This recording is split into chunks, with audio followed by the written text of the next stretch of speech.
Hello students, मैं विपुल अग्रवाल आपका educator स्वागत करता हूं आपका साइंस एंड फन पर।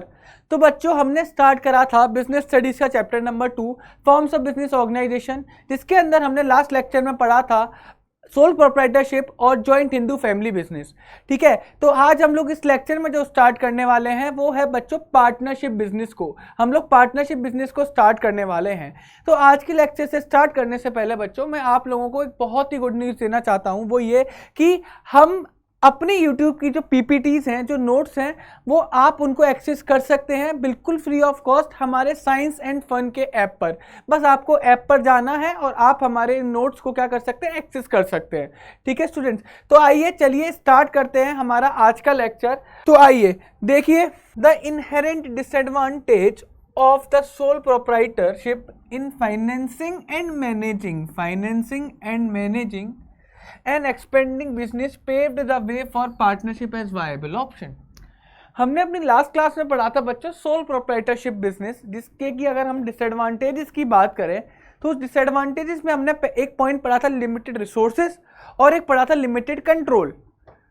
क्या मतलब था उन पॉइंट का मतलब था कि यार एक इंसान सारा कैपिटल लेकर आएगा तो वो कितना ही ज़्यादा कैपिटल लेकर आ सकता है, क्योंकि उसकी सेविंग्स भी लिमिटेड होगी, वो उसकी क्रेडिट लिमिट भी एक लिमिटेड होगी कि भाई क्या बोलते हैं, बैंक उसे एक लिमिटेड अमाउंट ऑफ लोन ही दे सकती है ना, क्योंकि एक ही पर्सन है। तो सोल प्रोप्राइटरशिप बिजनेस का एक नुकसान था। वो नुकसान क्या था कि यार एक इंसान कितनी ही ज़्यादा रिसोर्सेज को लेकर आएगा, और क्योंकि उसके पास यार एक या दो चीज़ का स्पेशलाइजेशन होगा, वो कितनी सारी चीज़ों को मैनेज करेगा। भाई business is a collection of activities. अब आपके साथ बिजनेस मार्केटिंग एक्टिविटीज़ भी है, परचेजिंग एक्टिविटीज़ भी है, प्रोडक्शन एक्टिविटीज़ भी है, सेलिंग एक्टिविटी है। आपके पास इतने सारे बिजनेस में परफॉर्मेंस करने पड़ते हैं, तो बच्चों उसके पास स्पेशलाइजेशन तो एक या दो चीज़ों की होगी ना। तो सर यहाँ पर एक रेस्ट्रिक्शन फिट होती थी सोल प्रोप्राइटरशिप में, जिस रेस्ट्रिक्शन को दूर करने के लिए बोला गया एक काम करते हैं, ओनर को बढ़ा देते हैं। क्या बोला गया, ओनर्स को इंक्रीज कर देते हैं। यानी कि अगर ए अकेला काम कर रहा है, बी अकेला काम कर रहा है, तो उनको मिला देते हैं, जिससे कि उनकी रिसोर्सेज भी मिल जाएंगी। यानी कि मान के चलो एक ए पर्सन है जो कि सोल प्रोप्राइटर है, जो कि बच्चों सोल प्रोप्राइटर है,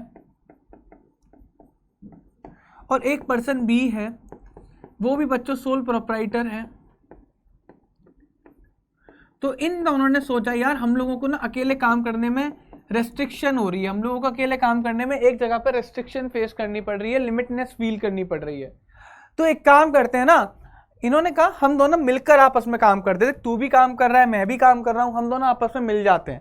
जब हम लोग आपस में मिल जाएंगे तो सर हमारी कैपिटल भी मिल जाएंगी, हमारी स्पेशलाइजेशन भी मिल जाएंगी। सपोज कर कि मेरे को प्रोडक्शन बहुत अच्छे से करना आता है, ए बी को बोलेगा, बी सुन मेरे को प्रोडक्शन तो बहुत अच्छे से करना आता है, लेकिन मेरे को ये नहीं पता यार जो माल मैं प्रोडक्शन में बनाऊंगा उसे बेचूंगा कैसे। बी बोलेगा सुन मेरे को ना बेचना बहुत अच्छे से आता है, ठीक है, तो एक काम करते हैं मिल जाते हैं, तू बनाइयो मैं बेचूंगा। देखो कितनी बड़ी प्रॉब्लम सॉल्व हो रही है बच्चों, समझे बात को नहीं समझे। और क्योंकि ए कहीं ना कहीं ये फील भी करता था कि यार मुझे रेस्ट्रिक्शन फील करनी पड़ती है क्योंकि मेरे पास पैसे की कमी है। बी बोला देख हमें बड़ा तो अपना बिजनेस करना है, तो एक काम करते हैं मेरे पास भी पैसा लग रहा है जो मेरे बिजनेस में, और तेरे बिजनेस में जो पैसा लग रहा है, जब बिजनेस हम दोनों के एक हो जाएंगे तो हम हमारा पैसा भी डबल हो जाएगा। सोच के देखो, है नहीं है। तो पार्टनरशिप क्या करता है, पार्टनरशिप एक सर्टेन लिमिट तक क्या करता है, उस डिसएडवांटेज को दूर कर देता है कि भाई आपके पास फाइनेंस के रिसोर्सेज भी इंक्रीज हो जाते हैं, आपके पास मैनेजेरियल कैपेबिलिटी भी इंक्रीज हो जाती है। इसी वजह से जो पार्टनरशिप को ना वायबल ऑप्शन माना गया, एक एप्रोप्रिएट ऑप्शन माना गया। ठीक है, अब जरूरी नहीं सिर्फ पार्टनरशिप दो लोगों में होगी, मिनिमम दो लोगों में होती है, मैक्सिमम अभी देखते हैं कितने लोगों में होते हैं, मिनिमम दो लोग में होते हैं, 3 भी हो सकते हैं, 4 भी, 5 भी, 8 भी, 10 भी। क्लियर है। तो आइए पार्टनरशिप की डेफिनेशन देखते हैं। पहली बात, पार्टनरशिप को गवर्न कौन करता है, कौन सा एक्ट है पार्टनरशिप के लिए, कोई अलग से एक्ट बना रखा है? हाँ जी सर बिल्कुल बना रखा है। वो कौन सा एक्ट है sir? The Indian partnership act 1932। इसको बिल्कुल रट लो बच्चों, द इंडियन पार्टनरशिप एक्ट 1932। ये एक्ट पार्टनरशिप को गवर्न करता है, ये लॉ है जो कि पार्टनरशिप के ऊपर लागू होता है। क्लियर है। अब ये पार्टनरशिप को डिफाइन कैसे करता है? The relation between persons who have agreed to share the profit of the business. बस यहां तक। अभी इतना पढ़िए, आगे की लाइन बड़ी अच्छी लाइन है, बहुत रेलिवेंट लाइन है, वो मैं आपको एक पॉइंट को समझाने के बाद बताऊंगा, अभी थोड़ी देर बाद बताऊंगा। तो पार्टनरशिप का मतलब क्या हुआ? पार्टनरशिप का मतलब the relation between person. Sir मेरे को एक बात बताओ, ए और बी के बीच में रिलेशन था या नहीं था? हाँ रिलेशन बना भाई, रिलेट कर रहे हैं ना वो एक दूसरे से। बिल्कुल sir. Who have agreed to share the profit of the business. Sir क्या बिजनेस है इन दोनों के बीच में? हाँ जी सर बिजनेस है। वो बिजनेस करने के लिए तो रिलेशन बना, वो बिजनेस करने के लिए ही तो रिलेशन बना। तो ए और बी आपस में रिलेट हुए बिजनेस करने के लिए, और उस बिजनेस से जो प्रॉफिट होगा उसको शेयर करने के लिए। बात आई समझ में? तो उन्होंने डिसाइड करा कि हम दोनों मिलकर बिजनेस चलाएंगे, बिजनेस से जो प्रॉफिट होगा उसको आपस में शेयर करेंगे। तो the relation between persons who have agreed to share the profit of the business. फिलहाल आप बस इतना पढ़िए, आगे की लाइन अभी हम लोग पढ़ेंगे। क्लियर है? तो अब यहां पर एक वर्ड आया प्रॉफिट। सर प्रॉफिट तो डेफिनेशन में है, इसकी जगह में मैं लॉसेस भी लिख सकता हूं। मतलब प्रॉफिट का मतलब यहां पर लॉसेस भी है, कि वो प्रॉफिट को भी शेयर करेंगे और लॉसेस को भी शेयर करेंगे। क्लियर है? यानी कि दो पर्सन मिले, उन्होंने मिलकर बिजनेस चलाया और बिजनेस से जो प्रॉफिट होगा वो लोग उस प्रॉफिट को शेयर करेंगे। अगर लॉस हुआ तो लॉस को भी शेयर करेंगे। क्लियर है? तो ये समझ में आ गया होगा, बेसिक समझ में आ गया होगा। फिर आगे बढ़ते हैं। सर फीचर्स क्या है, यानी कि कौन कौन सी चीज पार्टनरशिप को पार्टनरशिप बनाता है, आइए इस चीज को देखते हैं। Formation, it comes into agreement, it comes into existence through a legal agreement wherein the terms and conditions governing the relationship among the partners, sharing of profits, losses, the manner of conducting the business specified. मेरी बात ध्यान से देखना बच्चों। मान के चलो मैं तीन पार्टनर लेता हूं, तीन पार्टनर के नाम है आदित्य, संजय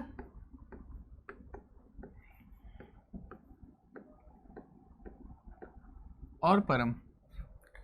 मैंने तीन पार्टनर लिए, आदित्य, संजय और परम। सर जब ये तीनों पार्टनर एक एग्रीमेंट के अंदर एंटर कर जाएंगे, जब ये तीनों पार्टनर ना एक एग्रीमेंट के अंदर एंटर कर जाएंगे,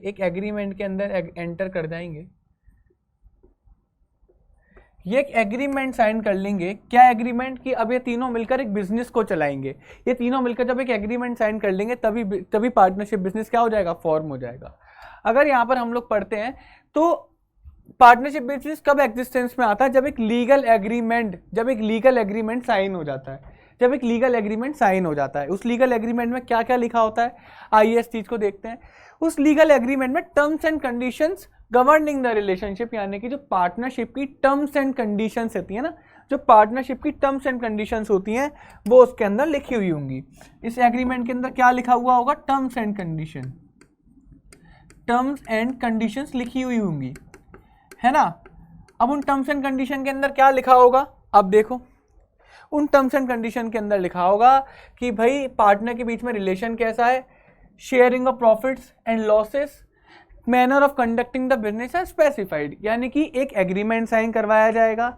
जैसे ही एग्रीमेंट साइन होगा डिफरेंट पर्सन्स के बीच में, तो पार्टनरशिप क्या हो जाएगी? फॉर्म हो जाएगी। अब उस एग्रीमेंट में क्या होगा? टर्म्स एंड कंडीशंस होंगी। किससे रिलेटेड? सर रिलेशन क्या है पार्टनर्स के बीच में, प्रॉफिट एंड लॉसेस किस तरीके से डिस्ट्रीब्यूट होगा, बिजनेस को चलाया किस तरीके से जाएगा, किस पार्टनर को कौन सी रेस्पॉन्सिबिलिटीज दी जाएंगी, ये सारी चीजें स्पेसिफाइड होंगी उस एग्रीमेंट के अंदर, जिसको कि साइन करके बिजनेस को, पार्टनरशिप बिजनेस को फॉर्म करा गया। सेकंड है बच्चों लायबिलिटी। लायबिलिटी बच्चों अनलिमिटेड होती है। In the partnership all the partners are having unlimited liability. मैंने कल की क्लास में बताया भी था, मैंने आपको लास्ट लेक्चर में बताया भी था कि अनलिमिटेड लायबिलिटी का मतलब क्या होता है। अनलिमिटेड लायबिलिटी का मतलब होता है आपका जहां पर बिजनेस के डेट्स को चुकाने के लिए एक ओनर को अपनी पर्सनल प्रॉपर्टी भी बेचनी पड़ सकती है। क्लियर है? तो यहां पर क्या हुआ? अनलिमिटेड लायबिलिटी, यानी कि अगर बिजनेस पार्टनरशिप बिजनेस के ऊपर कोई डेट आ गया, कोई ऑब्लिगेशन आ गई, तो इन सारे पार्टनर्स को हो सकता है अपनी पर्सनल प्रॉपर्टी भी बेचनी पड़े। तो the partners of the firm have unlimited liability. उनकी लायबिलिटी कैसी है, अनलिमिटेड लायबिलिटी है। Personal asset may be use for repaying debt, sir personal asset का यूज करा जा सकता है डेट को रिपे करने में अगर हमारे बिजनेस के एसेट कैसे हैं, इनसफिशिएंट है। पहले तो बिजनेस एसेट को यूज करा जाएगा, अगर वो पूरे नहीं बैठ रहे तो पार्टनर की पर्सनल प्रॉपर्टी को भी यूज करा जा सकता है। Further the partners are jointly and individually liable for the payment of debt. Sir हो सकता है कोई एक पार्टनर लायबल हो या सारे पार्टनर्स आपस में मिलकर लायबल हो सकते हैं, मतलब पार्टनर्स की लायबिलिटी अनलिमिटेड ही होगी। थर्ड है बच्चों क्या, रिस्क बियरिंग। जब प्रॉफिट को ये लोग साथ मिलकर डिवाइड करेंगे, जब ये प्रॉफिट को मिलकर आपस में शेयर करेंगे तो ऑफ कोर्स की बात है रिस्क को भी शेयर करेंगे, रिस्क को भी शेयर करेंगे। मैंने बताया था ना, जहाँ पे रिस्क ज़्यादा वहाँ प्रॉफिट कम। Profit is directly related to the risk, risk ज़्यादा प्रॉफिट ज़्यादा, रिस्क कम प्रॉफिट कम, डायरेक्टली रिलेशन है, डायरेक्ट रिलेशन है, पॉजिटिव रिलेशन है। तो जहाँ पर ये प्रॉफिट को शेयर करेंगे उस जगह पर रिस्क को भी शेयर कर रहे होंगे, खतरे को भी शेयर कर रहे होंगे। आओ देखो, the partners bear the risk involve in a business as a team. देखो पहली लाइन ही गिवन है कि वो टीम की तरह रिस्क को बियर करते हैं, यानी कि मिल बांट के जब प्रॉफिट को भी शेयर करते हैं तो रिस्क को भी शेयर करेंगे। The reward comes in the form of profits, और सर उसका रिवॉर्ड किस में आता है, प्रॉफिट की फॉर्म में। ऑफ कोर्स रिस्क का रिवॉर्ड क्या होता है, प्रॉफिट। जब रिस्क को शेयर कर रहे हैं तो प्रॉफिट को भी क्या करेंगे, शेयर करेंगे, एक एग्रीड रेशियो में। मतलब 3 जने हैं तो उसका सब इक्वल इक्वल बांट लें, 1:1:1 के रेशियो में बांट लें। कोई ज़्यादा ले ले कोई कम ले ले, मान के चलो ए ले रहा है 3, बी ले रहा है 2 और सी ले रहा है 1, तो एक रेशियो वो आपस में मिलकर डिसाइड कर सकते हैं। However they share losses in the same ratio in the event of the partnership firm incurring losses. तो यहाँ पर बच्चों क्या निकल कर आया, जब वो रिस्क लेकर प्रॉफिट को शेयर कर रहे हैं तो उसका मतलब वो लॉसेस को भी शेयर करेंगे। इसी वजह से मैंने इस डेफिनेशन में लॉसेस, प्रॉफिट्स के नीचे लॉसेस को भी लिखवाया था। अब आगे आ जाओ next, decision making and control. The partner share among themselves the responsibility of decision making and control of the day to day activities. Decision are taken generally with mutual consent. मेरे को एक बात बताओ यार, अभी मैंने एक बात बोली थी कि 2 पार्टनर थे ए और बी, ए को प्रोडक्शन बहुत अच्छे से करना आता है, बी को सेलिंग बहुत अच्छे से करनी आती है। तो ऑफकोर्स ये बात है अपने स्पेशलाइजेशन के अकॉर्डिंग वो डिसीजन लेंगे। अगर डिसीजन लिया जाएगा सेलिंग के अकॉर्डिंग तो बी की ज़्यादा चलेगी, अगर डिसीजन लिया जाएगा प्रोडक्शन के अकॉर्डिंग तो ए की ज़्यादा चलेगी, क्योंकि ए को प्रोडक्शन की नॉलेज अच्छी है, बी को सेलिंग की नॉलेज अच्छी है ना। अब यहाँ पर क्या था कि पार्टनर्स अपने ही बीच में ना रिस्पॉन्सिबिलिटी को बांट लेते हैं डिसीजन मेकिंग की और control day to day activities. यानी कि उन्होंने बोला अगर प्रोडक्शन से रिलेटेड डिसीजन लिया जाएगा तो भैया ए लेगा, अगर सेलिंग से रिलेटेड डिसीजन लिया जाएगा तो बी लेगा, और इन्हीं से रिलेटेड अगर कंट्रोल करना है तो प्रोडक्शन से रिलेटेड अगर कंट्रोल है तो ए करेगा, और सेलिंग से रिलेटेड कंट्रोल है तो बी करेगा। क्लियर है। Decision are generally taken with mutual consent, और ऐसा नहीं खाली ए का जो माना जाएगा वही होगा, मान के चलो वो बी से भी मंजूरी ली जाएगी कि भाई करें या ना करें। यानी कि कहने का मतलब डिसीजन मेकिंग स्पेशलाइजेशन के अकॉर्डिंग डिवाइड कर दी जाएगी, कंट्रोल स्पेशलाइजेशन के अकॉर्डिंग डिवाइड कर दिया जाएगा, बट फिर भी म्यूचुअल कंसेंट लगेगा, एक दूसरे की फिर भी सहमति लगेगी। भैया सब मालिक है ना, आप एक अकेले अपनी नहीं चला सकते पार्टनरशिप के अंदर, सबके सब मालिक हो तो सबकी मर्जी चाहिए होगी। फिफ्थ है बच्चों क्या, continuity. So the partnership is characterized by the lack of continuity of the business, since the death, retirement and insolvency or insanity of any partner can bring an end to the business. Partnership में generally ऐसा होता है कि 3 partner थे, मान के चलो ये तीनों पार्टनर थे, आदित्य, संजय, परम। अब हुआ क्या कि संजय क्या हो गया सर, संजय रिटायर हो गया। यानी कि संजय ने कहा कि अब मुझे पार्टनरशिप के अंदर नहीं रहना, मैं पार्टनरशिप छोड़ रहा हूँ। तो अल्टीमेटली जो पार्टनरशिप था, जो एग्रीमेंट था ये वाला, ये एग्रीमेंट क्या हो जाएगा, कैंसिल हो जाएगा। ये एग्रीमेंट क्या हो जाएगा, कैंसिल हो जाएगा। और जहां पर ये एग्रीमेंट कैंसिल हुआ मतलब इन तीनों की पार्टनरशिप खत्म हो गई। भाई इन तीनों की पार्टनरशिप भी तो एग्रीमेंट से स्टार्ट हुई थी, तो यानी कि एग्रीमेंट में तीनों जने इन्वॉल्व थे या नहीं थे, यस सर, तीनों पर्सन इन्वॉल्व थे। तो जब पार्टनरशिप में तीनों पर्सन इन्वॉल्व थे, वो भी एग्रीमेंट तीनों पर्सन इन्वॉल्व थे, तो जब वो एग्रीमेंट ही खत्म हो गया तो यानी कि पार्टनरशिप भी खत्म हो गई। क्लियर है। तो लैक ऑफ कॉन्टिन्यूटी रहती है, लैक ऑफ कॉन्टिन्यूटी रहती है सोल प्रोप्राइटर की तरह कि अगर एक को कुछ हो गया तो सबको उसका भुगताना करना पड़ेगा। हाउएवर द रिमेनिंग पार्टनर में if they so Dzire continue the business on the basis of a new agreement. Sir यहाँ पर अगर न्यू एग्रीमेंट आ गया ना तो इसका मतलब नई पार्टनरशिप बिजनेस आ गई, तो हमें तो नए पार्टनर से मतलब ही नहीं है ना। हम आज की पार्टनरशिप की बात कर रहे हैं, आदित्य, संजय और परम वाली। अगर उनमें से किसी एक को कुछ हो गया तो वो पार्टनरशिप खत्म हो गई। अब संजय जा रहा है, हो सकता है आदित्य और परम मिलकर पार्टनरशिप को आगे बढ़ा सकते हैं, बट एक नया एग्रीमेंट करके, और जहां पर एक नया एग्रीमेंट आया वहां पर नई पार्टनरशिप भी आई। तो अल्टीमेटली कंक्लूजन ये निकला कि पुरानी वाली पार्टनरशिप एग्रीमेंट के खत्म होती खत्म हो गई, क्योंकि पार्टनरशिप स्टार्ट ही एग्रीमेंट से हुई थी। फॉर्मेशन कहां से हुआ था सर? एग्रीमेंट से, लीगल एग्रीमेंट से, और जहां पर ये एग्रीमेंट खत्म हो जाएगा वहीं पर पार्टनरशिप भी खत्म हो जाएगी। ऑफ कोर्स वो लोग दोनों मिलकर, आदित्य और परम मिलकर नई पार्टनरशिप स्टार्ट कर सकते हैं, बट नए एग्रीमेंट के अंदर, और नया एग्रीमेंट नया पार्टनरशिप, तो पुरानी पार्टनरशिप तो खत्म है। 6 से बच्चों क्या? नंबर ऑफ मेंबर्स, ये बड़ा इंपॉर्टेंट है। मैं पहले ही बता देता हूं, इसमें ना बच्चों को बहुत ज्यादा कंफ्यूजन रहता है कि सर पार्टनरशिप एक्ट ही बोलेगा नंबर ऑफ पर्सन के बारे में। ऐसा नहीं है, यहाँ पर एक हल्का सा कॉन्ट्राडिक्शन है, ऐसा नहीं है बच्चों। कंपनीज एक्ट 2013 के अंडर एक रूल आता है, कंपनीज रूल 2014। मतलब जैसे एक्ट का ना पूरा लॉ होता है, उस लॉ के अंदर एक अमेंडमेंट टाइप से आप मान लो, एक रूल्स मान लो, जो एडिशनल लॉज होते हैं उनको मान लो, जो कि थे कंपनीज रूल 2014 के। इसने बोला कि जो तब मिनिमम नंबर होने चाहिए पार्टनरशिप के वो 2 होने चाहिए, यानी कम से कम 2 लोग होने चाहिए पार्टनरशिप को स्टार्ट करने के लिए, है ना। और ज्यादा से ज्यादा कितने होने चाहिए? 50 होने चाहिए। तो कम से कम 2, ज्यादा से ज्यादा 50, मिनिमम 2, मैक्सिमम 50। कौन बोलता है? कंपनीज रूल 2014 बोलता है, कंपनीज रूल 2014 बोलता है। 7th क्या? Mutual agency. यार बड़ा प्यारा, बहुत प्यारा। और इसी से ये वाला पॉइंट आप बहुत अच्छे से समझना, जिससे आपको डेफिनेशन भी पूरी क्लियर होगी। ये पॉइंट क्या बोलता है? The definition of partnership highlights the fact that it is a business. देखो मैंने लास्ट वाली लाइन छुड़वाई थी ना, वो यहाँ पर आ रही है। It is a business carried on by all or any one of the partners acting for all. बड़े प्यार से इसी वाले एग्जाम्पल से समझाता हूँ। मेरे को एक बात बताओ, यहाँ पर आदित्य, परम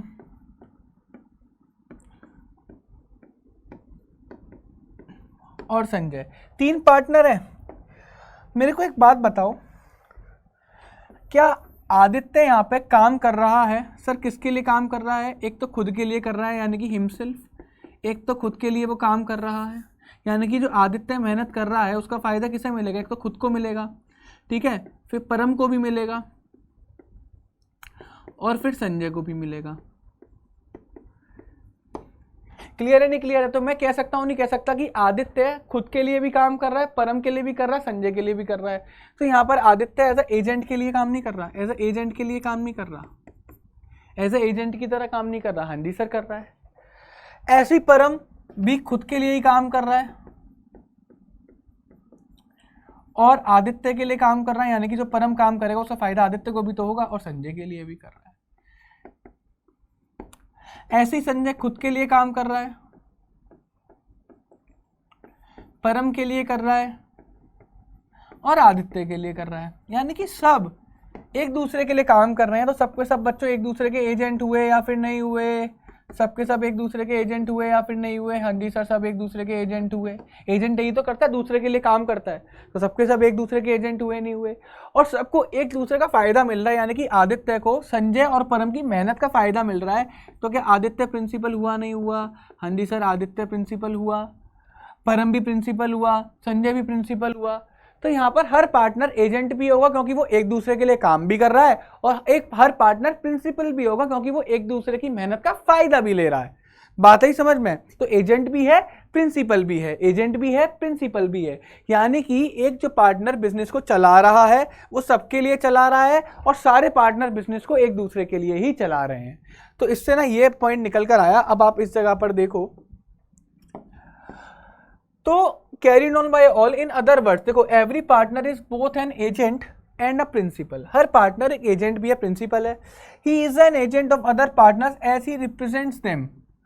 आदित्य रिप्रेजेंट ही तो कर रहा था परम और संजय को, उनके थ्रू काम करके। अगर आदित्य कोई डील करने गया, मान के चलो आदित्य गया प्रोडक्शन संभाल रहा है, वो गया किसी मशीनरी को खरीदने के लिए, डील करने के लिए, तो आदित्य जा तो अकेला रहा है, बट सामने वाले के दिमाग में ऐसा इंप्रेशन जाएगा कि खाली आदित्य नहीं आया था, उसके साथ परम और संजय दोनों इन्वॉल्व थे उस डील में। बात ही समझ में? अगर वो डील का फायदा मिलेगा तो तीनों को मिलेगा, उस डील का नुकसान होगा तो तीनों को होगा। उस डील की ऑब्लिगेशंस परम के ऊपर भी है, आदित्य के ऊपर भी, संजय के ऊपर भी है। बात ही समझ में आप लोगों को। And thereby binds them through his acts, और उस सबको अपने उस एक्ट के थ्रू बाइंड कर देगा। अब आदित्य क्या कर आया, मशीनरी खरीद के लेकर आया, और मशीनरी का पैसा आदित्य अगर नहीं देगा तो जिम्मेदारी किसकी है, आदित्य की भी है, संजय की भी है, परम की भी है। वो ये नहीं कह सकते आदित्य गया था तो आदित्य को पकड़ो, ना ना ना ना ना, तीनों की जिम्मेदारी है, क्योंकि वो तीनों को रिप्रेजेंट कर रहा है। He is a principal as he too can be bound by the act of other partners, और ऐसे आदित्य खुद भी बाउंड हो सकता है अगर संजय ने कोई कांड करा, परम ने कोई कांड करा। बात है समझ में। तो यानी कि जब फायदा मिलेगा तो फायदा जब मिलेगा तो प्रिंसिपल, और जब हम दूसरे के लिए काम करेंगे तो एजेंट। इसी को बोलते हैं क्या, carried on by all or any of the partner acting for all. ये देखो, या तो सारे पार्टनर इस बिजनेस को कैरी कर रहे हैं, परम कैरी कर रहा है, संजय कैरी कर रहा है, आदित्य कैरी कर रहा है, या फिर हो सकता है खाली आदित्य कैरी कर रहा हो संजय और परम के बेसिस पर। बात ही समझ में यहाँ पे नहीं आई। तो यही है बच्चों क्या, म्यूचुअल एजेंसी। अब यहाँ पर आपकी डेफिनेशन जो है ये पूरी हो जाएगी। तो क्या, कैरीड ऑन बाय ऑल, या तो सब कैरी कर रहे होंगे या फिर एक कैरी कर रहा होगा जो सबके बिहाफ पर काम कर रहा होगा। बस इतना सा, इतना सही कॉन्सेप्ट है म्यूचुअल एजेंसी का कि एक पार्टनर एजेंट भी है और एक पार्टनर प्रिंसिपल भी है। आओ देखते हैं आगे। अब इसके मेरिट्स को देखते हैं। Sir ease of formation and closure. Sir sole proprietorship की तरह ना पार्टनरशिप को भी फॉर्म करना आसान है और बंद करना आसान है। A partnership can be formed easily by putting an agreement between the prospective partners into place whereby they agree to carry out the business of the firm and share risk। यार बड़ा आसान है, अगर किसी को पार्टनरशिप स्टार्ट करनी है ना, सिंपली कुछ मत करो, एक एग्रीमेंट बीच में ले आओ, उस एग्रीमेंट को साइन करवाओ, उसके अंदर लिखाई होगा कि पार्टनर्स हैं, इतना प्रॉफिट में शेयर करेंगे, इतना कैपिटल लेकर आएंगे, in short terms and conditions लिखी होगी, जैसी साइन करेंगे फॉर्म हो गया, और एक पार्टनर अपनी मर्जी से उसे छोड़ के भी जा सकता है। तो जिस मूवमेंट कोई पार्टनर आउट होगा ड्यू टू एनी रीजन, मर गया, पागल हो गया, रिटायर हो रहा है, अब उसकी मर्जी नहीं है काम करने की, तो उसी टाइम पे बंद भी हो जाएगा। सेकंड क्या है, बैलेंस्ड डिसीजन मेकिंग। अच्छा पॉइंट है, बैलेंस डिसीजन मेकिंग। हमने पार्टनरशिप में पढ़ा था ना, लिमिटेड कंट्रोल होता है। सोल प्रोप्राइटरशिप का नुकसान पढ़ा था, लिमिटेड कंट्रोल होता है। तो पार्टनर्स वो उस लिमिटेशन को कम कर देता है, उस नुकसान को कम कर देता है। कैसे, जब एक से ज़्यादा पार्टनर आएंगे तो एक से ज़्यादा स्पेशलाइजेशन भी आएंगी, नॉलेज भी आएगी, जिसकी वजह से डिसीजन मेकिंग अच्छी होगी। तो the partners can oversee different functions according to their areas of expertise. जैसे ए आया था प्रोडक्शन वाला, बी था सर क्या बोलते हैं आपका सेल्स वाला। तो हुआ क्या, दोनों के बीच में एग्रीमेंट हुआ, दोनों मिले, तो बिजनेस के अंदर प्रोडक्शन और सेल्स यार दोनों पास में आ गए, तो बिजनेस तो चमकेगा ही भाई, अपने अपने एरियाज ऑफ एक्सपर्टीज पे काम करेंगे वो। Because an individual is not force to handle different activities. यार एक इंसान अलग अलग एक्टिविटीज को हैंडल कर ही नहीं सकता। This not only reduces the burden of work but also leads to fewer error in judgement. और ऐसा पता क्या होता है, देखो एक तो वर्क कम हो गया, जिसको पहले प्रोडक्शन भी देखना पड़ रहा था, सेलिंग भी देखनी पड़ रही थी, अब से क्या हुआ, उनका काम आसान हो गया। आसान हो गया। थर्ड क्या है, मोर funds. Sir of course soul proprietor से ज़्यादा ही फंड्स होंगे, क्योंकि अब एक से ज़्यादा लोग आपस में मिलकर क्या कर रहे हैं, बिजनेस को चला रहे हैं, तो अपने फंड्स को भी क्या कर रहे हैं, जोड़ रहे हैं वो। In a partnership the capital is contributed by a number of partners. भाई एक से ज़्यादा लोग कैपिटल को कॉन्ट्रीब्यूट करेंगे। This makes it is possible to raise larger amount of funds. इसकी वजह से सर वो लार्जर अमाउंट ऑफ फंड्स को कंट्रीब्यूट करने में एवेलेबल होंगे, एलिजिबल होंगे, या फिर नहीं एलिजिबल एवेलेबल क्यों, मतलब एबल होंगे, करेक्ट वर्ड है एबल होंगे, ठीक है, as compare to sole proprietors, जो सोल प्रोप्राइटर से ज़्यादा ही होगा of course, and undertake additional operation when needed. और वो ज़्यादा ऑपरेशन भी कर सकते हैं, अपने बिजनेस को स्केल भी कर सकते हैं, क्योंकि उनके पास कैपिटल ज़्यादा है, फंड ज़्यादा है, फाइनेंस ज़्यादा है। फोर्थ है sharing of risk. Fourth point क्या है, शेयरिंग ऑफ रिस्क। देखो मेरिट्स का फायदा क्या होता है कि जब खतरा है तो खतरे को भी बांट सकते हैं, सो डैट एक पर्सन के लिए, एक पार्टनर के लिए जो अमाउंट ऑफ रिस्क था वो कम हो गया, कम हो गया। तो the risk involved in running a partnership firm are shared by all the partners and this reduces the anxiety, burden and stress on a individual partner. बड़ा आसान सा है, जब आप शेयर बांटोगे तो एक पार्टनर की टेंशन भी तो कम हो जाएगी। आप अपने रिस्क को बांट के देखो, तो एक पार्टनर की टेंशन, स्ट्रेस रिड्यूस होगा या फिर नहीं होगा, ऑफ कोर्स हो जाएगा। ऑफ कोर्स हो जाएगा। फिफ्थ है क्या, secrecy. Sir a partnership is not legally required to publish its accounts. Sir partnership को ना अपने अकाउंट्स जनरल पब्लिक को दिखाने की कोई ज़रूरत नहीं है। आप उससे अपने profit and losses, sales and purchases, expenses, इन सब का हिसाब किताब जनरल पब्लिक को नहीं देना। तो सीधी बात है भैया, उसकी सीक्रेसी मेंटेन होगी। Hence it is able to maintain confidentiality of information relating to its operation. तो सीधी बात है, वो क्या काम कर रहा है क्या काम नहीं कर रहा, वो आसानी से उसके सीक्रेसी रख सकता है। पार्टनर्स के बीच में ही वो चीज़ रह सकती है, क्योंकि जनरल पब्लिक तक कोई भी उसकी फॉर्मेलिटी नहीं है, कोई भी लीगल कॉम्प्लिकेशन नहीं है कि वो जनरल पब्लिक को अपने प्लान्स के बारे में बताए, वो जनरल पब्लिक को अपने अकाउंट्स के बारे में बताए। तो वो अपने ऑपरेशन पर चुपचाप काम कर सकता है, सीक्रेटली काम कर सकता है, कॉन्फिडेंशियलिटी के साथ काम कर सकता है। क्लियर है? नेक्स्ट बच्चों डीमेरिट्स। डीमेरिट्स में पहला देखो, unlimited liability. Unlimited liability, sir नुकसान तो है कि पार्टनर्स की लायबिलिटी अनलिमिटेड होती है। अगर बिजनेस के असेट कम पड़ गए उसके डेट को चुकाने के लिए, तो पार्टनर की पर्सनल प्रॉपर्टी खतरे में है, वो यूज़ करी जाएगी, बेची जाएगी उस कर्जे को चुकाने के लिए। तो partners are liable to repay debts even from their personal resources. Second क्या है बच्चों, लिमिटेड रिसोर्सेज। देखो हालांकि हमने ये पढ़ा था कि पार्टनर जो सोल प्रोप्राइटर है उसके आगे भी लिमिटेड रिसोर्सेज का चक्कर था, तो पार्टनरशिप बनी जब। लेकिन पार्टनरशिप में जो रिसोर्सेज इंक्रीज हुए ना, वो भी एक लिमिट तक ही इंक्रीज होंगे। ये नहीं आप जितना मन चाहे उतना इंक्रीज कर लो, क्योंकि भाई सिंपल सी बात है, जब नंबर ऑफ पार्टनर्स पे लिमिट लग रही है 50 की, तो मैम पैसे पर भी लिमिट लगेगी या फिर नहीं लगेगी। यानी कि आप ऐसा नहीं कितना भी रेस कर सकते हैं, आपके आगे लिमिटेशंस होगी, आप इतना ज़्यादा भी रेस नहीं कर सकते। ऑफ कोर्स सोल प्रोप्राइटर तक बहुत ज़्यादा रेस कर सकते हो, बट फिर भी एक लिमिट रहेगी, ठीक है। तो वो डिसएडवांटेजेस की तरह भी काउंट होता है। There is a restriction on the number of partners and hence contribution in terms of capital investment is usually not sufficient to support large scale business operation. क्योंकि जब हमारे नंबर ऑफ पार्टनर्स के ऊपर ही limit है, restriction है, तो जो capital में कंट्रीब्यूशन होगा ना, जो कैपिटल में कंट्रीब्यूशन होगा वो भी सफिशिएंट नहीं होगा कि अगर हम कोई लार्ज स्केल बिजनेस ऑपरेशन को क्या करना चाहें, कैरी ऑन करना चाहें। क्योंकि नंबर ऑफ पार्टनर्स के ऊपर ही रेस्ट्रिक्शन है ना, आपके पास पैसे की भी कहीं ना कहीं जाके रेस्ट्रिक्शन आई जानी है, ठीक है। किसी पॉइंट पर जाके आपको लगेगा नहीं यार अब और चाहिए, लेकिन आप अब और रेज नहीं कर सकते, तो उस जगह पर आपको रियलाइज होगा इस चीज़ का कि यार लिमिटेड रिसोर्सेज है हमारे पास, हम अपने लार्ज स्केल बिजनेस ऑपरेशन को ऑपरेट नहीं कर पाएंगे। थर्ड है possibility of conflicts. Sir conflicts उसी जगह पर होते हैं, कभी एक इंसान में कॉन्फ्लिक्ट नहीं हो सकता। यहाँ पे कॉन्फ्लिक्ट का मतलब फिजिकल कॉन्फ्लिक्ट होता है, जो सामने से देख के पता लगता है। अब इंसान के मन में खुद कॉन्फ्लिक्ट चलता है ना, कहता है मेरा दिल और दिमाग आपस में लड़ते हैं, वैसा कॉन्फ्लिक्ट नहीं की मैं बात कर रहा। आपस में दो लोगों के बीच में जब नहीं बनती, तो नहीं बनने के लिए सर दो लोग होने चाहिए। पार्टनरशिप उस रिक्वायरमेंट को पूरी करता है। पार्टनरशिप आपको दो लोग देगा लड़ने को। तो जहाँ पर इंसान होते हैं ना 2 या 3 या 4, मतलब 2 या 2 से ज़्यादा, तो वहाँ पर लड़ने के भी चांसेस हो सकते हैं, कॉन्फ्लिक्ट के भी चांसेस हो सकते हैं, मतभेद के भी चांसेस हो सकते हैं। तो partnership is run by a group of person wherein decision making authority shared. और ऐसी लड़ाई होती क्यों है? क्योंकि डिसीजन मेकिंग की वजह से कोई चाहता है ये डिसीजन लिया जाए, कोई चाहता है ये डिसीजन लिया जाए, जिसकी वजह से उनके बीच में क्या हो जाती है, भसड़ मच जाती है, ठीक है। तो difference in opinion and some issue may lead to disputes, क्योंकि उनके ओपिनियन अलग अलग थे। मतलब आदित्य ने बोला, क्योंकि वो प्रोडक्शन हेड था, वो प्रोडक्शन संभाल रहा था, आदित्य ने बोला एक काम करते हैं, हम लोग बच्चों के कपड़े बनाते हैं, हम लोग मतलब बड़ों के कपड़े भी बनाना स्टार्ट करते हैं। पर हमने बोला नहीं, संजय कहता है नहीं। तो यहाँ पर आदित्य एक तरफ है और संजय और परम एक तरफ है। आदित्य कह रहा है बनाने चाहिए, संजय कह रहा है, परम कह रहा है नहीं बनाने चाहिए। तो उन दोनों के बीच में इस बात को लेकर क्या हो सकती है, थोड़ी बहुत कॉन्फ्लिक्ट क्रिएट हो सकते हैं, डिस्प्यूट क्रिएट हो सकते हैं।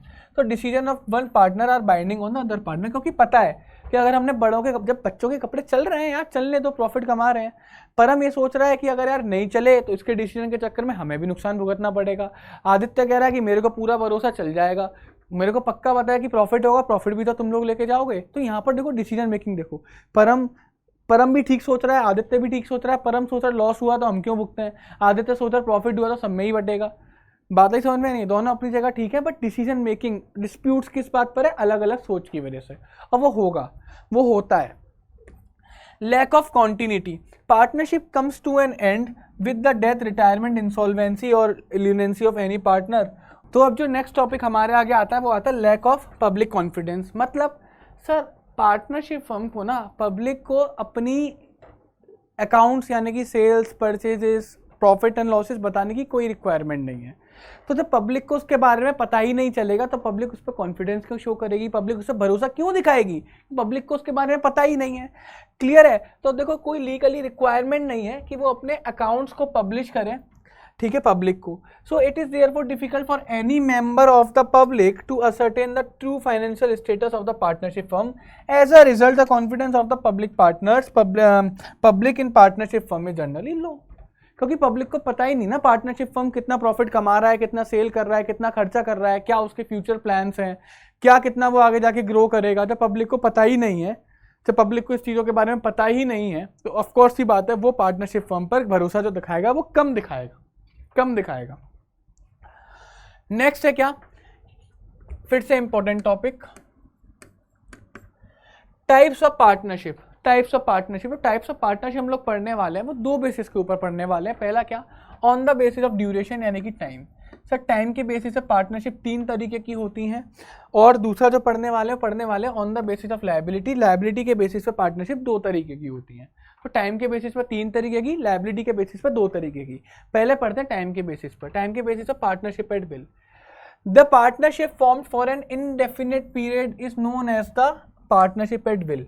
यहाँ पे विल का मतलब क्या है? विल का मतलब क्या है? मर्जी। हिंदी इसमें लिख देता हूं मैं, एक सेकंड रुको बच्चों। यहाँ पे विल का मतलब क्या है? मर्जी।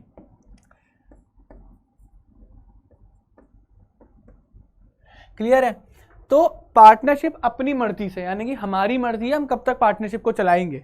हमारी मर्जी है 1 साल चला, हमारी मर्जी है 2 साल चला, हमारी मर्जी चलाते ही रहे, ठीक है। मर्जी के ऊपर जब पार्टनरशिप होती है तो पार्टनरशिप एट विल में इनडेफिनिट पीरियड ऑफ टाइम के लिए चलती है, यानी कि हमें नहीं पता कब तक चलेगी।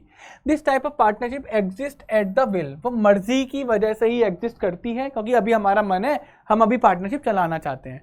And comes to an end whenever partner desires. So और जब पार्टनर की मर्जी होगी यार खत्म कर दो। देखो स्टार्टिंग कहाँ से हुई? मर्जी से, और खत्म कहाँ पर हो रही है? मर्जी से। अब मर्जी तो कभी भी हो सकती है, तो हमें पता ही नहीं है कितने टाइम के लिए चलेगी, तो इनडेफिनेट पीरियड ऑफ टाइम है। क्लियर है? तो अब anyone can give notice of dissolution, और फिर बोल देगा यार मन भर गया, अब तुम करो जो करना है करो, मैं तो चला। उसकी मर्जी हुई है, हो गया, बाय बाय टाटा, खत्म, टाटा बाय बाय, और ये बोल के क्या हो देगा? चल देगा। बात आ गई समझ में? सेकंड क्या है? Fix period partnership. यहाँ पर टाइम, देखो नाम से ही पता लग रहा है, यहाँ पर टाइम क्या है? फिक्स्ड है। यहाँ पर टाइम क्या है? फिक्स्ड है, यानी कि यहाँ पर मर्जी नहीं है भैया, यहाँ पर मर्जी नहीं है, यहाँ पता है 2 साल चलेगा, 3 साल चलेगा। आओ देखो, the partnership form for a specific period of time. एक टाइम तक ही पार्टनरशिप चलेगा। Fix period partnership, this type of partnership gets terminated automatically on the expiry of the specific time period. और सर ये पार्टनरशिप अपने आप ही बंद हो जाएगी, अपने आप ही खत्म हो जाएगी जैसे वो टाइम पीरियड निकल जाएगा। थर्ड क्या है? Particular partnership. इसको देखो, पर्टिकुलर पार्टनरशिप का मतलब देखो यहाँ पर टाइम इतना ज़्यादा रिलेट नहीं करेगा, बट पर्टिकुलर पार्टनरशिप में जो मेन चीज़ आती है वो क्या आती है? एक पर्टिकुलर टास्क को पूरा करने के लिए, यानी कि जब पार्टनरशिप करी गई थी वो एक टास्क को पूरा करने के लिए पार्टनरशिप करी गई थी। जैसे मान के चलो इस वाले एग्जाम्पल में अगर हम लोग देखें, यहाँ पर हमने परम आदित्य संजय का एग्जाम्पल लिया था। सपोज करो इन तीनों के बीच में एक एग्रीमेंट हुआ पार्टनरशिप का, क्या काम करने के लिए? इन तीनों ने बोला यार हम लोग एक काम करते हैं, इन तीनों ने बोला कि हम लोग ना एक बिल्डिंग बनाएंगे। तो ये लोग आपस में पार्टनरशिप करी क्यों थी? एक बिल्डिंग बनाने के लिए।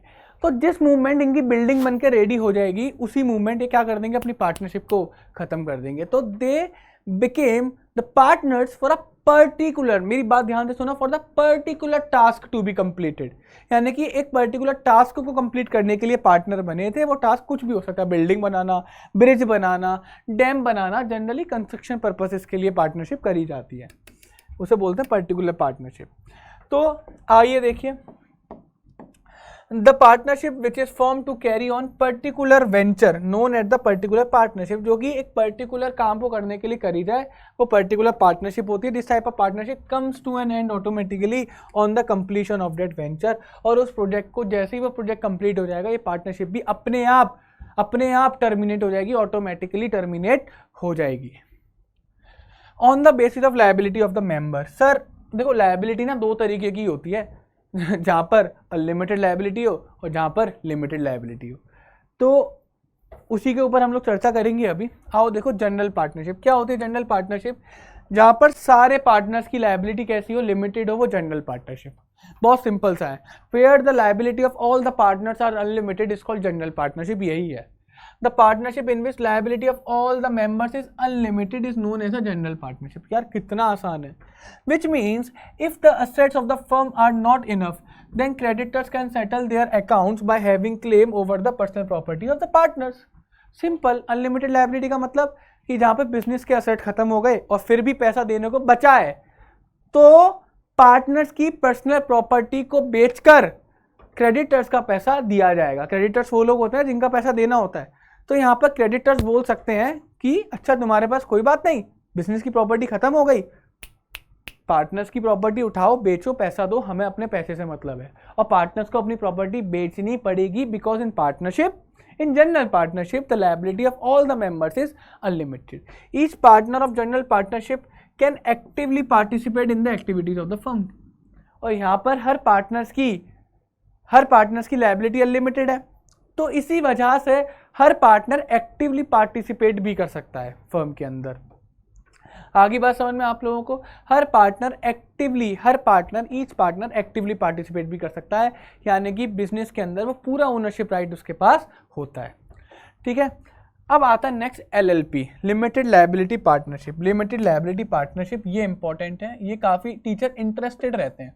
अगर 11th क्लास के बोर्ड का पेपर बनकर आता ना, तो आप इस क्वेश्चन को हर 2 या 3 साल में एक बार, छोटा या बड़ा, शॉर्ट क्वेश्चन या लॉन्ग क्वेश्चन, एक बार तो पक्का इसको देखते। ये इंटरेस्टेड वर्जन रहता है क्योंकि एक यूनिक आइडिया था जो कि आजकल इंडिया में काफ़ी चल भी रहा है। जितनी CA फर्म्स चल रही हैं वो सारी इसी आइडिया के बेसिस पर चल रही हैं। ठीक है, और काफ़ी कंस्ट्रक्शन कंपनीज भी इस आइडिया के बेसिस पर चल रही हैं, काफ़ी बिजनेस फर्म्स भी इस आइडियाज़ के बेसिस पर चल रही हैं। ठीक है, तो काफ़ी अच्छा, काफ़ी इनोवेटिव आइडिया था। तो the partnership in which the liability of all the partners is limited to the extent of their share in the partnership firm is known as limited partnership। तो इसका दूसरा नाम क्या होता है, लिमिटेड पार्टनरशिप भी होता है। देखो मैं आपको बात बताता हूँ इसको समझने के लिए। मान के चलो पार्टनर थे, देखो आदित्य, परम, संजय, हिमांशु और कोई भी नाम ले लो, आकाश। अब इनमें से देखो रिक्वायरमेंट क्या थी, सर इनमें से एटलीस्ट एक पर्सन की लायबिलिटी क्या होगी, अनलिमिटेड होगी। तो मैं यहाँ पे मान लेता हूँ कि आदित्य की जो लायबिलिटी है वो कैसी है, अनलिमिटेड है। और बाकी जो पार्टनर्स हैं, the rest of the partners, यानी कि ये, इनकी लायबिलिटी कैसी होगी, लिमिटेड होगी। तो ये बड़ा अच्छा कॉन्सेप्ट निकल कर आया इसके अंदर कि एटलीस्ट 1 पर्सन हो सकता है, दो पार्टनर्स की भी लायबिलिटी अनलिमिटेड हो सकती है, तो उनके अलावा सारे पार्टनर्स की लायबिलिटी लिमिटेड होगी। तो एटलीस्ट 1 पर्सन, तो हमने यहाँ पे माना कि आदित्य की लायबिलिटी अनलिमिटेड है, बाकी पार्टनर्स की लायबिलिटी लिमिटेड है। इसके अंदर यही है। अगर आप पढ़ेंगे तो आप देखो यहाँ पर लिखा भी हुआ है कि the partnership firm in which liability of all the partners except 1 partner is limited, यानी कि एक पार्टनर को छोड़ के एटलीस्ट 1 पार्टनर आएगा, एटलीस्ट 1 पार्टनर को छोड़ के बाकी सारे पार्टनर्स की लायबिलिटी कैसी है, लिमिटेड है। तो इसी को बोलते हैं क्या, limited partnership. In India limited partnership is governed bye, इसके लिए अलग से एक्ट बनाया गया था, लिमिटेड लायबिलिटी पार्टनरशिप एक्ट 2008, क्योंकि 2008 में आया था। 2008 का मतलब 2008 से लागू करा गया था। तो 2008 में एक इनोवेटिव आइडिया आया, एक ऐसी पार्टनरशिप निकाली कि जहाँ पर एटलीस्ट 1 पर्सन की लायबिलिटी कैसी होगी, अनलिमिटेड होगी, और बाकी सारे पार्टनर्स की लायबिलिटी लिमिटेड होगी। क्लियर है? और इसको कौन गवर्न करेगा, the limited liability partnership act 2008। इसके मेन फीचर्स क्या है, the main features of limited liability partnership are, इसके मेन फीचर्स क्या है, पहला, the liability of at least 1 person must be unlimited है, बताया अभी। सेकंड क्या है, the liability of the remaining partners can be limited to the extent of their capital contribution. मतलब अगर 2-2 लाख रुपए अगर उन्होंने पार्टनरशिप बिजनेस में इन्वेस्ट भी करा तो उतने तक ही उनकी लायबिलिटी है, अब उन्हें और पैसा नहीं देना, उन्हें और पैसा देना ही नहीं है। क्लियर है? तो कितना सही फायदा मिल रहा है, लेकिन कुछ नुकसान भी होता है, आगे देखेंगे। The partners with the limited liability, जो लिमिटेड लायबिलिटी के पार्टनर्स होते हैं उन्हें बोला जाता है स्पेशल पार्टनर्स और लिमिटेड पार्टनर्स। फोर्थ है क्या, the special partner is not allowed to participate in the management of the business. यानी कि जिस पार्टनर की लायबिलिटी लिमिटेड है उसके आगे एक नुकसान भी होता है कि वो बिजनेस के मैनेजमेंट में पार्टिसिपेट नहीं कर सकता। यानी कि all the decisions will be made by the partners who has the unlimited liability. जिस पार्टनर्स की लायबिलिटी अनलिमिटेड है सारे डिसीजन मेकिंग वही करेगा। हाँ, ये लोग नहीं आएंगे बीच में, इनकी अब नहीं है, पार्टिसिपेट नहीं कर सकते। कुछ फायदे तो कुछ नुकसान। The special partners has the right to inspect the accounts, but हाँ ये अकाउंट्स को इंस्पेक्ट कर सकते हैं, पता कर सकते हैं, पार्टनर्स है ना, पता कर सकते हैं भैया प्रॉफिट कितना, लॉसेस कितने, रेवेन्यू कितना, एक्सपेंसेस कितने, क्या फ्यूचर प्लान है क्या नहीं है, वो तो ये लोग पता कर सकते हैं। The special partner can withdraw his partnership when ever he desires. देखो भाई, अब यार ये बोला जब मेरे को मैनेजमेंट में हिस्सा ही नहीं लेने दे रहे, जब मेरी लायबिलिटी भी लिमिटेड है, तो भैया मैं तो जब मन चाहूँ तब छोड़ के जा सकता हूँ। लॉ ने बोला हाँ जी बिल्कुल जा सकते हो, कोई रोक टोक नहीं है, तुम जब मन करे तब आओ, जब मन करे तब जाओ। सेवेंथ, द डेथ, इंसॉल्वेंसी और incapacity of the special partner does not affect the existence of the partnership firm. ये लोग कहते हैं सुनो, जिन पार्टनर्स की लायबिलिटी लिमिटेड है ना, उनके आने जाने से घंटा फर्क नहीं पड़ता। तुम मर गए, तुम रिटायर हो गए, तुम इंसॉल्वेंट हो गए, ल्यूनेंट हो गए, कुछ भी हो गए, तुम अगर छोड़ के जा रहे हो तो जाओ, we don't care about you. ठीक है, तुम जैसे बहुत आएंगे, बहुत चले गए, जाओ। तो अल्टीमेटली क्या कंक्लूजन निकला, 2 तरीके के पार्टनर होते हैं, एक होता है अनलिमिटेड पार्टनर, एक होता है लिमिटेड पार्टनर। अनलिमिटेड पार्टनर की सारी राइट एंड ड्यूटीज़ वैसी थी जैसी जनरल पार्टनरशिप में होती है। लिमिटेड पार्टनर की थोड़ी सी ड्यूटीज़ और राइट्स में चेंजेस आए कि लिमिटेड पार्टनर की लायबिलिटी ज़रूर लिमिटेड होती है, वो उसे स्पेशल पार्टनर बोला जाता है, लेकिन उसके साथ एक नुकसान भी आता है क्या, कि उसे मैनेजमेंट में पार्टिसिपेट नहीं करने दिया जाएगा। फिर जब मैनेजमेंट पार्टिसिपेट नहीं करने दिया जाएगा तो उसके आगे एक अच्छी ऑप्शन आया कि वो जब मन चाहे तब पार्टनरशिप को छोड़ सकता है। तो यार जब उसके ऊपर डिपेंड है कि जब मन चाहे तब पार्टनरशिप को छोड़ सकता है, तो उसके जाने से या उसके आने से पार्टनरशिप पर कोई इफेक्ट नहीं पड़ना चाहिए। तो यानी कि पार्टनरशिप भैया चलती रहेगी, पार्टनरशिप स्पेशल पार्टनर के जाने से या आने से पार्टनरशिप के ऊपर कोई भी फर्क नहीं पड़ेगा। Formation of partnership firm, partnership firm का फॉर्मेशन देखो, मैंने पहले बताया था पार्टनरशिप फर्म का फॉर्मेशन कैसे होता था, एक एग्रीमेंट के ऊपर होता था। जैसे एक एग्रीमेंट साइन हुआ तुरंत पार्टनरशिप बन जाती थी। उस एग्रीमेंट के अंदर टर्म्स एंड कंडीशंस होते थे, बस उसी चीज़ को ना थोड़ा यहाँ पे डिटेल में पढ़ेंगे। आओ देखो, a partnership firm is formed when 2 or more person enter into an agreement to form a partnership firm. ये पढ़ा चुका हूँ। This agreement can be oral or written, it is not compulsory कि भैया रिटन एग्रीमेंट ही हो, oral agreement भी चल जाता है, रिटन एग्रीमेंट भी चल जाता है। ठीक है, to avoid disputes in the future it is always advisable to have a written agreement. देखो ओरल एग्रीमेंट के सबूत नहीं मिलते, बात ही समझ में नहीं आई भैया। इंसान तो लिखे हुए को भी झूठा बता देता है, तो जबान से निकली हुई बात को तो कभी भी वो झूठा बता देगा, उसकी तो कोई गारंटी है ही नहीं। ठीक है, वादे होते हैं, बहुत सारे वादे होते हैं, अलग अलग चीज़ों के वादे होते हैं, जुबान से करे जाते हैं, लिख के भी करे जाते हैं, उनकी कोई कीमत नहीं होती। ठीक है, तो फिर भी एडवाइजेबल माना जाता है कि आप रिटन एग्रीमेंट करवाओ। आफ्टर साइनिंग द एग्रीमेंट, जैसे ही उस रिटन एग्रीमेंट को साइन करा जाएगा, the partnership comes into the existence. ये बात पढ़ा दिया मैंने। इट इज़ नॉट कंपल्सरी, देखो कंपल्सरी नहीं है to get the firm registered. देखो फर्म का रजिस्ट्रेशन करवाना ज़रूरी होता है, यानी कि सबूत लेना ज़रूरी होता है कि आपकी फर्म एग्जिस्ट करती है, आप एक पार्टनरशिप फर्म चलाते हो। इसका रजिस्ट्रेशन करवाना ये इसे रजिस्ट्रेशन प्रोसेस बोलते हैं, कंपल्सरी नहीं होता, आपके ऊपर है, आप करवा सकते हो या फिर नहीं भी करवा सकते। But the partner of the firm prefer to get the firm registered because a registered firm gets some benefit which unregistered firm do not get। लेकिन it is advisable कि आप रजिस्टर करवा लो, क्योंकि रजिस्ट्रेशन करवाने के फायदे होते हैं जो कि अनरजिस्टर्ड फर्म को नहीं मिलेंगे। ठीक है, आइए अब आगे पढ़ते हैं। पार्टनरशिप डीड क्या होती है? Partnership deed, the document containing terms and condition of the partnership agreement is known as a partnership deed. क्या हुई पार्टनरशिप डीड? वो डॉक्यूमेंट जिसके अंदर सारी टर्म्स एंड कंडीशन लिखी जाती हैं पार्टनरशिप एग्रीमेंट की, उसे बोला जाता है पार्टनरशिप डीड। ठीक है, it is a stamped paper. आपने देखा होगा स्टैम्प पेपर आते हैं, स्टैम्प पेपर आपके घर वगैरह पर भी यूज़ होते हैं, आपने पक्का देख रखे होंगे। On which rules regulations terms and conditions of the partnership are written, यानी कि जितनी भी टर्म्स एंड कंडीशन लिखी होती हैं वो स्टैम्प पेपर पर लिखी होती हैं, उसी स्टैम्प पेपर को पार्टनरशिप डीड बोला जाता है। It also contains the right and duties of the partnership firm, और पार्टनरशिप फर्म में क्या राइट्स हैं, क्या ड्यूटीज़ हैं, मतलब सब कुछ जितना भी कुछ पार्टनरशिप से रिलेटेड होंगी ना चीज़ें, terms conditions rules regulations rights duties, वो सारी चीज़ें लिखी जाएंगी।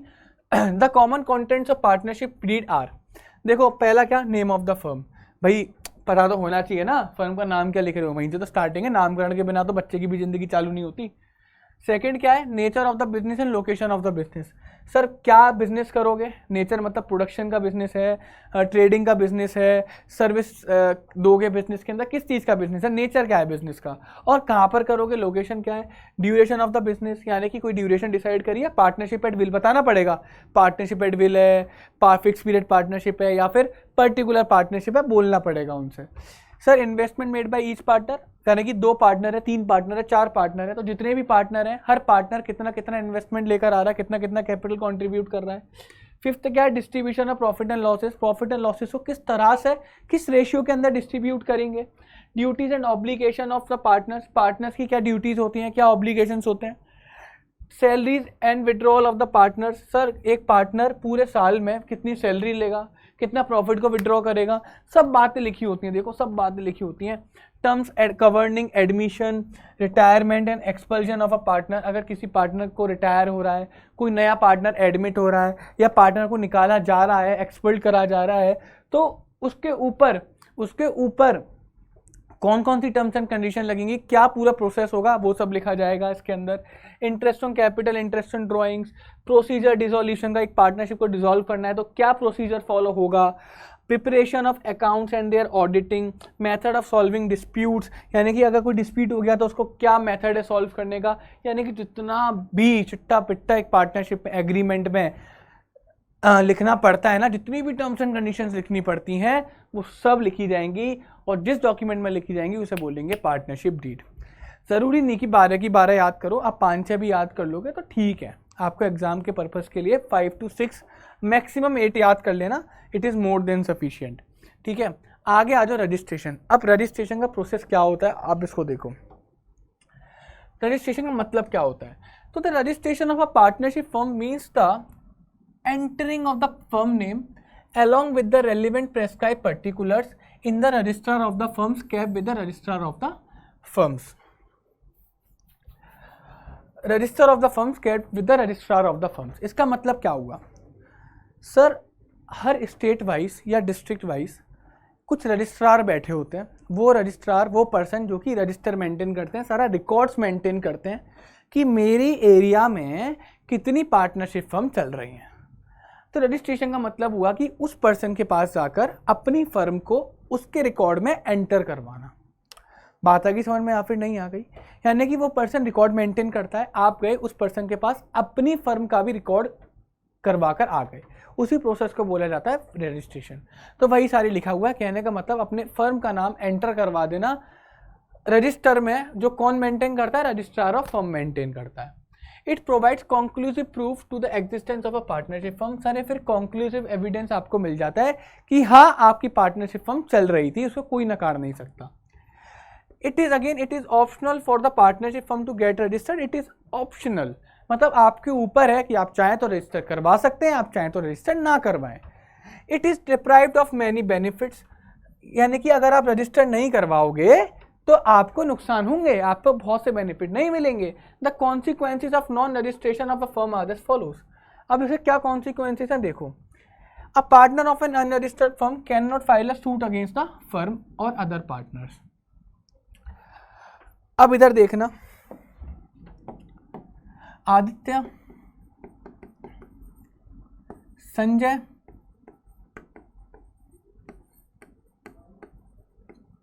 परम, आदित्य संजय परम, ये 3 पार्टनर हैं और ASP इनकी एक पार्टनरशिप फर्म है। तो मेरी बात ध्यान से सुनना, इनकी क्या है, अनरजिस्टर्ड है। क्या है इनकी, अनरजिस्टर्ड है। सर तो आदित्य, यहाँ पर आदित्य ना तो केस कर सकता, ना तो केस फाइल कर सकता किसके ऊपर, अपनी फर्म के ऊपर, ना ही इन पार्टनर्स के ऊपर, ना ही इन पार्टनर्स के ऊपर। तो यानी कि एक पार्टनर ना तो फर्म के ऊपर केस फाइल कर सकता, ना ही अदर पार्टनर्स के ऊपर केस फाइल कर सकता। दूसरा नुकसान क्या होता है, the firm can not file a suit against a third party. Sir firm जो होती है ना, वो भी किसी तीसरी पार्टी के ऊपर केस फाइल नहीं कर सकती। सपोज करो एक और थी वीआईपी करके, एक और फर्म थी, उसने एएसपी ने उसके साथ कोई डील करी और वीआईपी ने वो डील पूरी नहीं करी, ठीक है। तो एएसपी जो है ना वीआईपी के ऊपर भी केस फाइल नहीं कर सकती, एएसपी जो है वीआईपी के ऊपर भी केस फाइल नहीं कर सकती। रीजन यार सिंपल सी बात है, जब केस लड़ने जाएंगे तो क्या ही दिखाएंगे, मतलब कोई प्रूफ था, जब अनरजिस्टर्ड थे तो कोई प्रूफ था इनके पास कि ये रजिस्टर्ड है या नहीं है, ये पार्टनरशिप फर्म एक्चुअल में है भी या नहीं है, तो कोर्ट साफ मना कर देगा, ठीक है।